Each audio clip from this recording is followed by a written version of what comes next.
ओम शांति। 17/4/2025 के ईश्वरीय महावाक्य बाप दादा मधुबन। आज प्यारे प्यारे मीठे बाबा ने प्यारे प्यारे मीठे बच्चों से कहा, मीठे बच्चे, यह रूहानी हॉस्पिटल तुम्हें आधा कल्प के लिए एवर हेल्दी बनाने वाली है। यहाँ तुम देही अभिमानी होकर बैठो। यह रूहानी हॉस्पिटल तुम्हें आधा कल्प के लिए एवर हेल्दी बनाने वाली है। यहाँ तुम देही अभिमानी होकर बैठो। प्रश्न, धंधा आदि करते भी कौन सा डायरेक्शन बुद्धि में याद रहना चाहिए? धंधा आदि करते भी कौन सा डायरेक्शन बुद्धि में याद रहना चाहिए? उत्तर, बाप का डायरेक्शन है तुम किसी साकार व आकार को याद नहीं करो। बाप का डायरेक्शन है तुम किसी साकार व आकार को याद नहीं करो। एक बाप की याद रहे तो विकर्म विनाश हो। इसमें कोई ये नहीं कह सकता कि फुर्सत नहीं, सब कुछ करते भी याद में रह सकते हो। ओम शांति। मीठे मीठे रूहानी बच्चों प्रति बाप का गुड मॉर्निंग। गुड मॉर्निंग के बाद बच्चों को कहा जाता है, बाप को याद करो। बुलाते भी हैं, हे पतित पावन आकर पावन बनाओ। तो बाप पहले पहले ही कहते हैं, रूहानी बाप को याद करो। रूहानी बाप तो सबका एक ही है।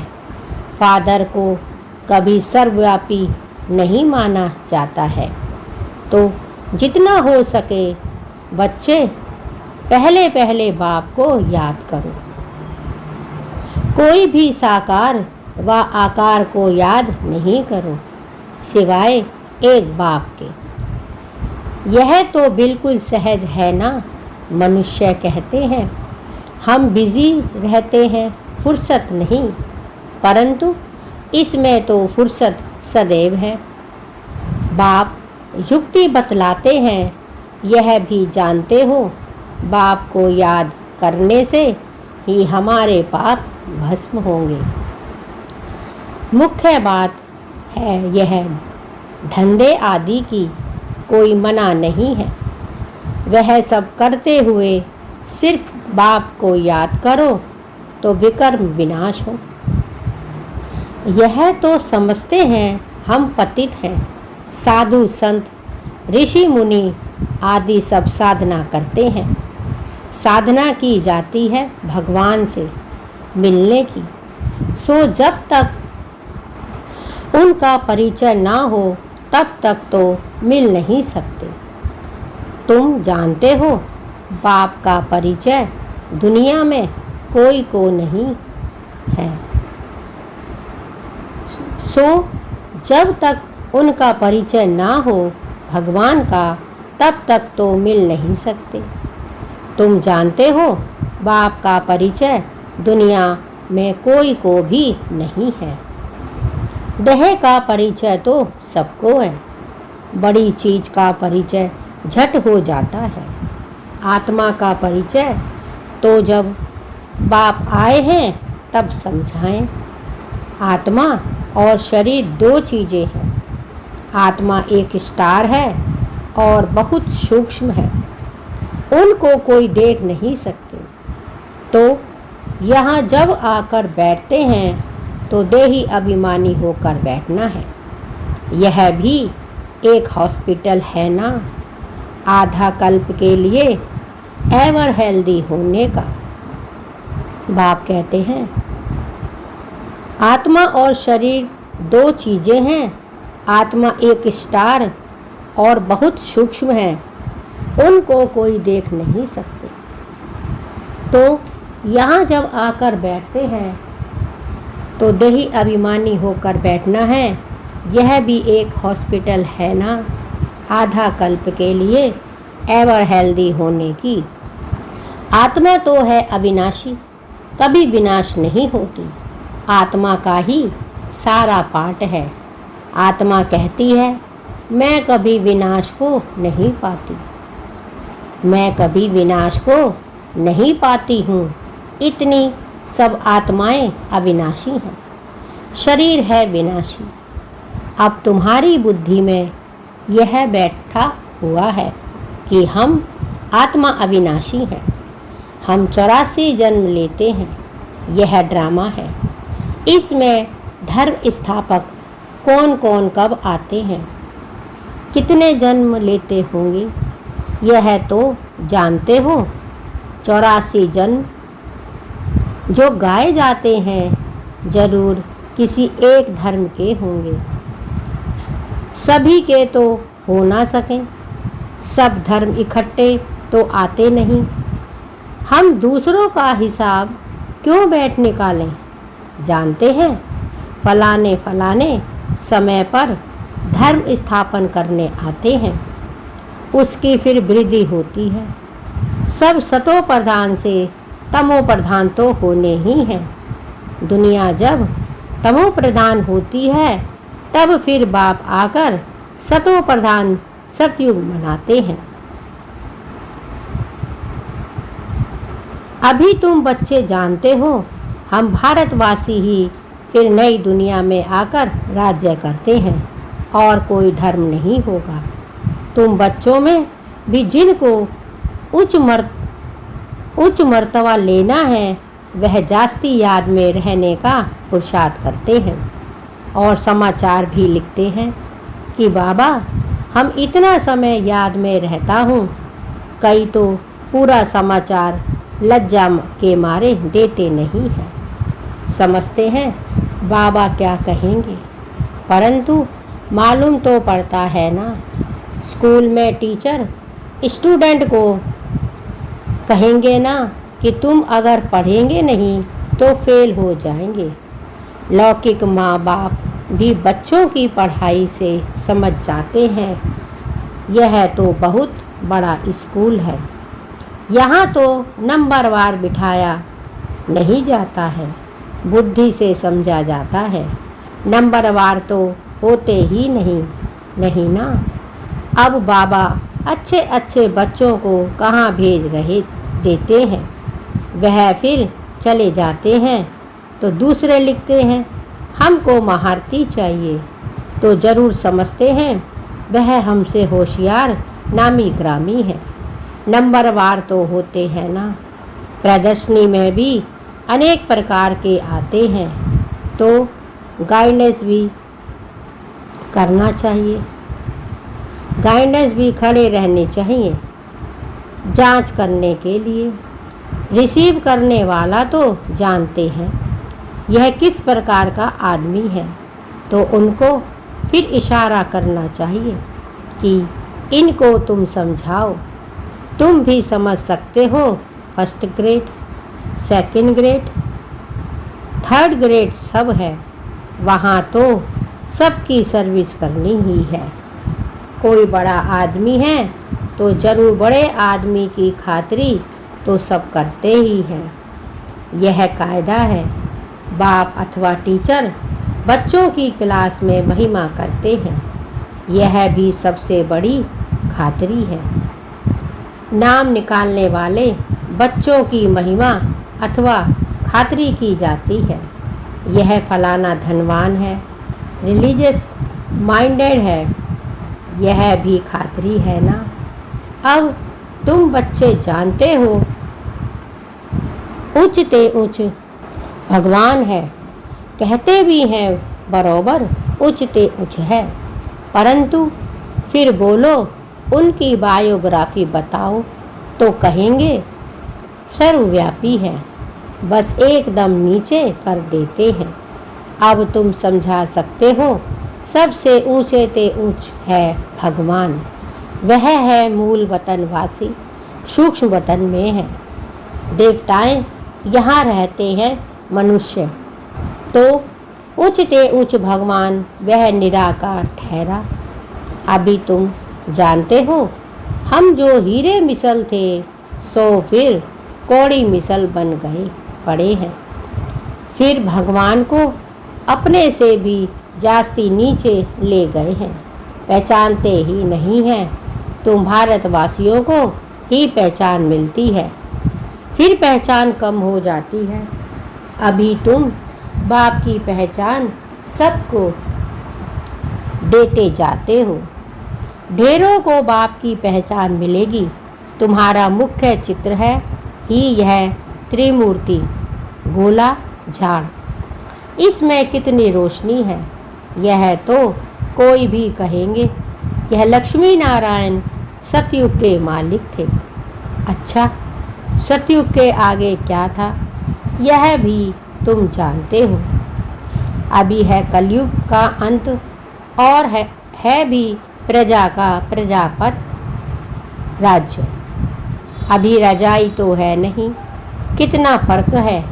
सतयुग में आदि में राजाएं थे और कलयुग में भी राजाएं थे।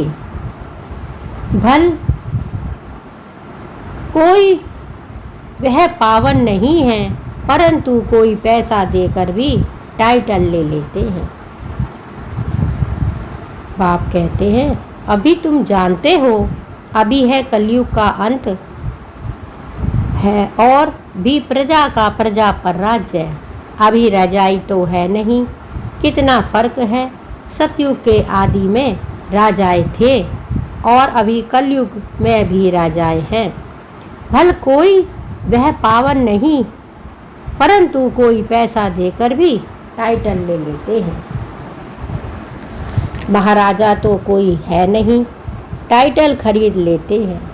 जैसे पटियाला का महाराजा, जोधपुर बीकानेर का महाराजा। नाम तो लेते हैं ना, यह नाम अविनाशी चला आता है। पहले पवित्र महाराजाएं थे, अभी हैं अपवित्र। राजा महाराजा अक्षर चला आता है। इन लक्ष्मी नारायण के लिए कहेंगे, यह सतयुग के मालिक थे। किसने राज्य लिया, अभी तुम जानते हो। राजाई की स्थापना कैसे होती है। बाप कहते हैं, मैं तुमको अभी पढ़ाता हूँ 21 जन्मों के लिए। वह तो पढ़कर इसी जन्म में ही बैरिस्टर आदि बनते हैं। तुम अभी पढ़कर भविष्य महाराजा महारानी बनते हो। ड्रामा प्लान अनुसार नई दुनिया की स्थापना हो रही है। अभी है पुरानी दुनिया। भले कितने भी अच्छे अच्छे बड़े महल हैं, परंतु हीरे जवाहरातों के महल तो बनाने की कोई में ताकत नहीं है। सतयुग में यह सब हीरे जवाहरातों के महल बनाते हैं ना। बनाने में कोई देरी थोड़े ही लगती है। यहाँ भी अर्थक्वेक आदि होते हैं तो बहुत कारीगर लगा देते हैं। 1-2 वर्ष में सारा शहर खड़ा कर देते हैं। नई दिल्ली बनाने में करके 8-10 वर्ष लगे, परंतु यहाँ के लेबर और वहाँ के लेबर्स में तो फर्क रहता है ना। आजकल तो नई नई इन्वेंशन भी निकालते रहते हैं। मकान बनाने की साइंस का भी जोर है। सब कुछ तैयार मिलता है, झट फ्लैट तैयार। बहुत जल्दी जल्दी बनते हैं तो यह सब वहाँ काम में तो आते हैं ना। यह सब साथ चलने हैं। संस्कार तो रहते हैं ना। यह साइंस के संस्कार भी चलेंगे। यह साइंस के संस्कार भी चलेंगे। तो अब बाप बच्चों को समझाते हैं, पावन बनना है तो बाप को याद करो। बाप की गुड मॉर्निंग कर फिर शिक्षा देते हैं। बच्चे बाप की याद में बैठे हो, चलते फिरते बाप को याद करो, क्योंकि जन्म जन्मांतर का सिर पर बोझा है। सीढ़ी उतरते उतरते 84 जन्म लेते हैं। अभी फिर एक जन्म में चढ़ती कला होती है। जितना बाप को याद करते रहेंगे उतना ही खुशी भी होगी। जितना बाप को याद करते रहेंगे उतना ही खुशी होगी, ताकत मिलेगी। तुम बच्चे हैं, बहुत बच्चे हैं जिनको आगे नंबर में रखा जाता है, परंतु याद में बिल्कुल रहते नहीं हैं। भल ज्ञान में तीखे हैं, परंतु याद की यात्रा है नहीं। बाप तो बच्चों की महिमा करते हैं, यह भी नंबर 1 में है, तो ज़रूर मेहनत भी करते होंगे ना। तुम हमेशा समझो कि शिव बाबा समझाते हैं तो बुद्धि योग वहाँ लगा लेते हैं, लगा रहेगा। यह भी सीखता तो होगा ना। फिर भी कहते हैं बाबा को याद करो। किसको भी समझाने के लिए चित्र है। भगवान कहाँ ही जाता है निराकार को। यह आकर शरीर धारण करते हैं। एक भगवान के बच्चे सब आत्माएं भाई भाई हैं। अभी इस शरीर में विराजमान हैं। सभी अकाल मूर्त हैं। यह अकाल मूर्त आत्मा का तख्त है। अकाल तख्त और कोई खास चीज़ नहीं है। यह तख्त है अकाल मूर्त का। भृकुटी के बीच में आत्मा विराजमान होती है। इसको कहा जाता है अकाल तख्त। अकाल तख्त अकाल मूर्त का। आत्माएं सब अकाल हैं, कितनी अति सूक्ष्म हैं। बाप तो है निराकार, वह अपना तख्त कहाँ से लाए। आप कहते हैं मेरा भी यह तख्त है, मैं आकर इस तख्त का लोन लेता हूँ। ब्रह्मा के साधारण बूढ़े तन में अकाल तख्त का पर आकर बैठता हूँ। ब्रह्मा के साधारण तन में अकाल तख्त पर आकर बैठता हूँ। अभी तुम जान गए हो, सब आत्माओं का यह तख्त है। मनुष्य की तो बात की जाती है, जानवरों की तो बात नहीं। पहले जो मनुष्य जानवर से भी बदतर हो गए हैं, वह तो सुधरे। कोई जानवर की बात पूछे, बोलो पहले अपना तो सुधार करो। सतयुग में तो जानवर भी बड़े अच्छे फर्स्ट क्लास होंगे। कीचड़ा आदि कुछ भी नहीं होगा। किंग के महल में कबूतर आदि का कीचड़ा हो तो दंड डाल दें, जरा भी कीचड़ा नहीं। वहाँ बड़ी खबरदारी रहती है, पहरे पर रहते हैं, कभी कोई जानवर आदि अंदर घुस ना सके। बड़ी सफाई रहती है। लक्ष्मी नारायण के मंदिर में भी कितनी सफाई रहती है। शंकर पार्वती के मंदिर में कबूतर भी दिखाते हैं, तो जरूर मंदिर को भी खराब करते होंगे। शास्त्रों में तो बहुत द्वंद्व कथाएं लिख दी हैं। अभी बाप बच्चों को समझाते हैं, उनमें भी थोड़े हैं जो धारण ना कर सकते। अभी बाप बच्चों को समझाते हैं, उनमें भी थोड़े हैं जो धारणा कर सकते हैं, बाकी तो कुछ नहीं समझते। बाप बच्चों को कितना प्यार से समझाते हैं, बच्चे बहुत बहुत मीठे बनो, मुख से सदैव रत्न निकालते रहें। तुम हो रूप बसंत, तुम्हारे मुख में पत्थर नहीं निकलने चाहिए। आत्मा की ही महिमा होती है। आत्मा ही कहती है मैं प्रेसिडेंट हूँ, फलाना हूँ। मेरे शरीर का नाम यह है। अच्छा, आत्माएं किसके बच्चे हैं? एक परमात्मा के, तो जरूर उनसे वर्षा मिलता है, जरूर उनसे वर्षा मिलता होगा। वह फिर सर्वव्यापी कैसे हो सकता है? तुम समझते हो, हम भी पहले कुछ नहीं जानते थे, अभी कितनी बुद्धि खुली है। तुम कोई भी मंदिर जाएंगे, समझेंगे यह तो सब झूठे चित्र हैं। 10 भुजाओं वाला, हाथी की सूंड वाला कोई चित्र होता है क्या? यह सब है भक्ति मार्ग की सामग्री। वास्तव में भक्ति होनी चाहिए एक शिव बाबा की। जो सबका सदगति दाता है तुम्हारी बुद्धि में है। यह लक्ष्मी नारायण भी 84 जन्म लेते हैं, फिर ऊंचते ऊंच बाप ही आकर सबको सदगति देते हैं। कई तो धंधों की लाठी, कई तो अंधों की लाठी बनने के बदले अंधे बन जाते हैं। बाप कहते हैं तुम्हारी बुद्धि में यह लक्ष्मी नारायण भी 84 जन्म लेते हैं, फिर ऊंचते ऊंच बाप ही आकर सबको सदगति देते हैं। उनसे बड़ा कोई है नहीं। यह ज्ञान की बातें तुम्हारे में भी नंबरवार धारण कर सकते हैं। धारणा नहीं कर सकते तो बाकी क्या काम कर रहे हैं? कई तो अंधों की लाठी बनने के बदले अंधे बन जाते हैं। गऊ जो दूध नहीं देती तो उसे पिंजरापुर में रखते हैं। यह भी ज्ञान का दूध नहीं दे सकते। बहुत हैं जो कुछ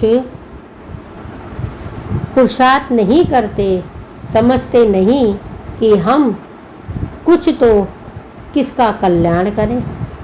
अपनी तकदीर का ख्याल ही नहीं रहता है, बस जो कुछ मिला सो अच्छा। तो बाप कहेंगे इनकी तकदीर में नहीं है, अपनी सदगति करने का पुरुषार्थ तो करना चाहिए। देही अभिमानी बनना है। बाप कितना ऊंचते ऊंच हैं और आते देखो कैसे पतित दुनिया पतित शरीर में। अभी सदगति करने का पुरुषार्थ तो करना है। देही अभिमानी बनना है। बाप जितना ऊंचते ऊंच हैं और आते देखें कैसे पतित दुनिया पतित शरीर में है। उनको बुलाते ही हैं पतित दुनिया में। जब रावण बिल्कुल ही भ्रष्ट कर देते हैं तब बाप आकर श्रेष्ठ बताते हैं। जो अच्छा पुरुषार्थ करते हैं वह राजा रानी बन जाते हैं। जो पुरुषार्थ नहीं करते वह गरीब बन जाते हैं। तकदीर में नहीं तो तदबीर कर नहीं सकते। कोई तो बहुत अच्छी रीति तकदीर बना लेते हैं। हर एक अपने को देख समझ सकते हैं कि हम क्या सर्विस करते हैं। बाप कहते हैं तकदीर में नहीं तो तदबीर कर नहीं सकते। कोई तो बहुत अच्छी तकदीर बना लेते हैं। हर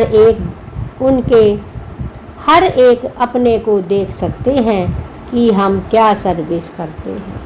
अच्छा, मीठे मीठे सिकी लदे बच्चों प्रीत, माता पिता बाप दादा का याद प्यार और गुड मॉर्निंग। रूहानी बाप की रूहानी बच्चों को नमस्ते और हम सब रूहानी बच्चों की रूहानी माता पिता बाप दादा को याद प्यार, गुड मॉर्निंग और नमस्ते। धारणा के लिए मुख्य सार। रूप बसंत बन मुख से सदैव रत्न निकालते हैं।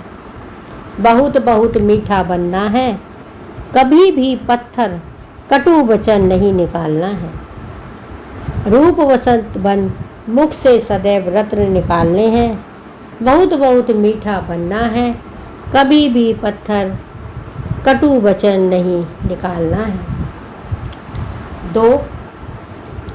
ज्ञान और योग में तीखा बन अपना और दोनों का दूसरों का कल्याण करना है। अपनी उच्च तकदीर बनाने का पुरुषार्थ करना है। अंधों की लाठी बनना है। ज्ञान और योग में तीखा बन अपना और दूसरों का कल्याण करना है। अपनी उच्च तकदीर बनाने का पुरुषार्थ करना है।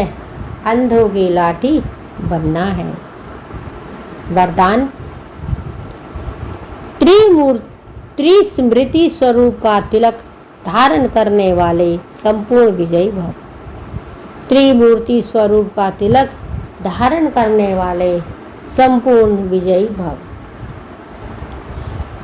स्वयं की स्मृति, बाप की स्मृति और ड्रामा के नॉलेज की स्मृति, इन्हीं 3 स्मृतियों में सारे ज्ञान का विस्तार समाया हुआ है। नॉलेज के वृक्ष की यह 3 स्मृतियां हैं। जैसे वृक्ष का पहले बीज होता है, उस बीज द्वारा 2 पत्ते निकलते हैं, फिर वृक्ष का विस्तार होता है। ऐसे मुख्य हैं बीज बाप की स्मृति, फिर 2 पत्ते अर्थात आत्मा और ड्रामा की सारी नॉलेज। इन 3 स्मृतियों को धारण करने वाले स्मृति भव संपूर्ण विजयी भव की वरदानी बन जाते हैं। स्वयं की स्मृति, बाप की स्मृति और ड्रामा के नॉलेज की स्मृति, इन्हीं 3 स्मृतियों से सारे संसार का विस्तार समाया हुआ है। नॉलेज के वृक्ष की यह 3 स्मृतियां हैं। जैसे वृक्ष का पहले बीज होता है, उस बीज द्वारा 2 पत्ते निकलते हैं, फिर वृक्ष का विस्तार होता है। ऐसे मुख्य बीज बाप की स्मृति, फिर 2 पत्तों अर्थात आत्मा और ड्रामा की सारी नॉलेज। इन 3 स्मृतियों को धारण करने वाले स्मृति भव व संपूर्ण विजयी भव के वरदानी बन जाते हैं। स्लोगन: प्राप्तियों को सदा सामने रखो तो कमजोरियां सहज समाप्त हो जाएंगी। प्राप्तियों को सदा सामने रखो तो कमजोरियां सहज समाप्त हो जाएंगी। अव्यक्त इशारे: संगम युग पर ब्रह्मा कुमार कुमारी अकेले नहीं हो सकते। किसी बाप के साथ का अनुभव, कमांड पन का अनुभव इमर्ज करो। ऐसे नहीं कि बाप तो है ही प्रेम, बाप तो है ही मेरा, साथ है ही नहीं। साथ का प्रैक्टिकल अनुभव इमर्ज हो तो यह माया का वार नहीं होगा। माया हार खा लेती है, सिर्फ घबराओ नहीं, क्या हो गया। हिम्मत रखो, बाप के साथ को स्मृति में रखो तो विजयी आपका जन्म सिद्ध अधिकार है। संगम युग पर ब्रह्मा कुमार कुमारी अकेले नहीं हो सकते। सिर्फ बाप के साथ का अनुभव, कंबाइंड पन का अनुभव इमर्ज करो। ऐसे नहीं कि बाप तो है ही मेरा, साथ है ही नहीं। साथ का प्रैक्टिकल अनुभव इमर्ज हो तो यह माया का वार नहीं होता। माया हार खा लेती है, सिर्फ घबराओ नहीं, क्या हो गया। हिम्मत रखो, बाप के साथ को स्मृति में रखो तो विजयी आपका जन्म सिद्ध अधिकार है।